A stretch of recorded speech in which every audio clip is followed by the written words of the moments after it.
नमस्कार। भारत के पारंपरिक चिकित्सा की दुनिया में ना एक बहुत बड़ा एक कह सकते हैं क्रांतिकारी बदलाव होने जा रहा है। चलिए आज इसी पर बात करते हैं और समझते हैं कि कैसे अब 10वीं के बाद भी आयुर्वेदिक डॉक्टर बनने का सपना पूरा हो सकता है। मतलब कोई 10वीं पास करे और सीधा आयुर्वेदिक डॉक्टर बनने की राह पर चल पड़े? क्या ये सच में मुमकिन है? जी हाँ, और इसी बड़े सवाल का जवाब है ये नया प्री आयुर्वेद प्रोग्राम। चलिए इसको जरा और करीब से जानते हैं। देखिए, ये सिर्फ कोई हवाई बात नहीं है, बल्कि एक ऑफिशियल प्रोग्राम है। इसे national commission for Indian system of medicine यानी NCISM ने डिजाइन किया है। और इसका मकसद पता है क्या है? ऐसे आयुर्वेदिक प्रोफेशनल तैयार करना जो पारंपरिक ज्ञान और मॉडर्न साइंस दोनों में एकदम माहिर हों। तो आज हम क्या क्या देखने वाले हैं? सबसे पहले इसमें एडमिशन कैसे मिलेगा? फिर ये 7.5 साल का पूरा सफर कैसा होने वाला है?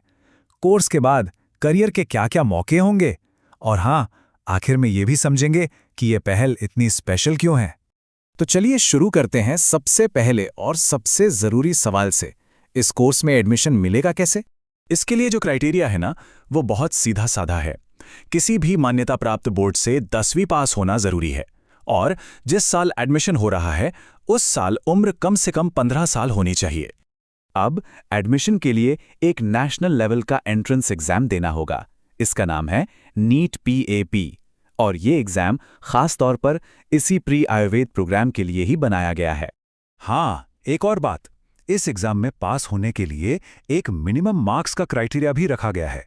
जो जनरल कैटेगरी के कैंडिडेट्स हैं उन्हें कम से कम 50% मार्क्स तो लाने ही होंगे। इससे ये पक्का हो सकेगा कि सिर्फ सीरियस उम्मीदवार ही इस कोर्स में आगे बढ़ें। इसका पूरा प्रोसेस भी काफ़ी सिस्टमैटिक है। देखिए, सबसे पहले नोटिफिकेशन आएगा, फिर ऑनलाइन फॉर्म भरना होगा, उसके बाद एक MCQ बेस्ड एग्जाम होगा, फिर मेरिट के आधार पर सेंट्रलाइज्ड काउंसलिंग होगी और आखिर में कॉलेज अलॉट कर दिया जाएगा। सिंपल। ठीक है, एडमिशन तो हो गया। अब देखते हैं कि ये जो 7.5 साल का लंबा सफर है ये आखिर होगा कैसा। तो इस पूरे कोर्स को ना 3 हिस्सों में बांटा गया है। पहले 2 साल होंगे प्री आयुर्वेद प्रोग्राम के। ये समझिए कि ये फाउंडेशन है जो नींव को मजबूत करेगा।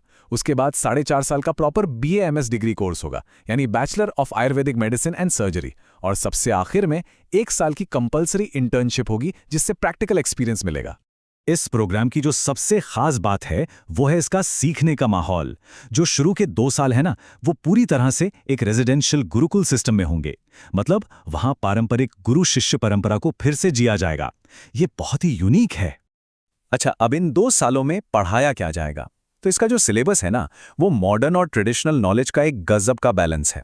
मतलब एक तरफ तो फिजिक्स, केमिस्ट्री और बायोलॉजी जैसे सब्जेक्ट्स होंगे और दूसरी तरफ संस्कृत, इंडियन फिलॉसफी और आयुर्वेद के जो बेसिक कॉन्सेप्ट्स हैं उन पर भी पूरा फोकस रहेगा। ठीक है, 7.5 साल की पढ़ाई हो गई।